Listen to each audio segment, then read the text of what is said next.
ফেসবুকে প্রায় বিভিন্ন ফেক নিউজ আছে না নাই, রুমর গুজব আছে না নাই। আমি তখন মালয়েশিয়া, হঠাৎ করে দেখলাম নিউজের মধ্যে অনেকে স্ট্যাটাস দিতে শুরু করেছে যে পেঁয়াজের মতো লবণেরও দাম বেড়ে গেছে। এটা কি সত্য নিউজ না গুজব? জোরে বলেন। গুজব। আসলে কি লবণের দাম বাড়ছিল? বাড়ে নাই, কিন্তু না জেনেই অনেকে শেয়ার দিচ্ছে। এজন্য ফেসবুকে কোন নিউজ যদি আপনি দেখতে পান, শুনতে পান, verify, justify the news whether it's true or wrong.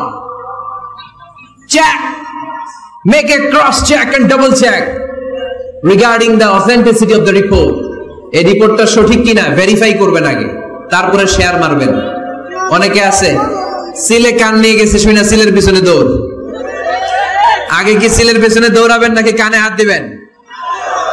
News একটা দেখলেই শেয়ার দেয়া যাবে? কি করবেন? যাচাই করবেন।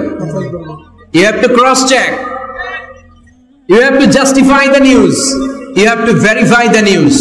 আমরা প্রায় নিউজ একটা দেখলেই শেয়ার দেই। হয়তো একটা ভুল নিউজ আপনি শেয়ার দিয়েছেন, এই ভুল নিউজের কারণে পুরো সমাজের মধ্যে গোলমাল, এর দায়ভার আপনার কাঁধেই বর্তাবে। আওয়াজ করে বলেন ঠিক কিনা? এই ভুয়া নিউজগুলোতে আমাদের খুব আগ্রহ।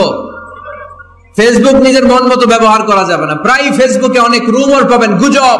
তোর সমস্যা কি? ওইটা তোর শেয়ার দেয়া লাগবে কেন? চিল্লায় বলেন ঠিক কিনা?